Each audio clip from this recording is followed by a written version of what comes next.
Migs Molino hindi nakarating sa libing ni Mahal dahil nasa quarantine facilities pa sila ng kanyang pamilya at ng araw ng libing ni Mahal ay siya ring pagsagawa ng swab test para sa kanya, pero nagpadala siya ng madamdaming mensahe sa kanyang best friend at binasa ito sa bago ilibing si Mahal at narito ang mensahe niya.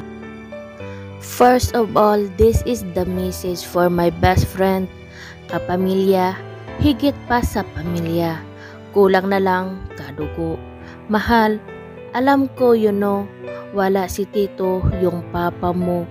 Sobrang sakit sa'yo. Pero ngayon, nagpapasalamat ako dahil alam ko masaya ka na kasama si papa mo at ang Panginoon. Mahal, sobrang namimiss kita. Maraming salamat sa lahat ng mga saya, sa lahat ng mga lungkot na nangyari sa iyo at napakatatag mo. Marami kang pinasaya na tao, hindi lang pamilya mo, mga fans mo, at lahat na lang nagmamahal sa iyo. Rest well, Mahal, in paradise. Sobra mamimiss kita, dalawin mo ako. Kahit araw-araw, wag mo akong kakalimutan. Mahal na mahal kita.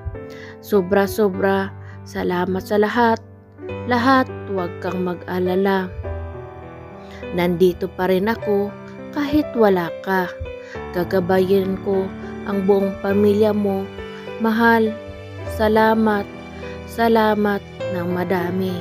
Paalam, I love you so much.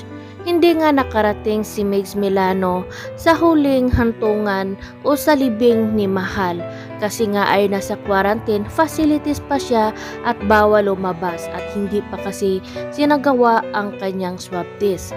At ayon sa kanyang kapamilya, simula nang nawala si Mahal ay wala nang ganang kumain itong si Migs. Sobra niyang dinamdam ang pagkawala ni Mahal. Sino ba naman ang hindi magdamdam sa pagkawala ng kanyang pinakamamahal?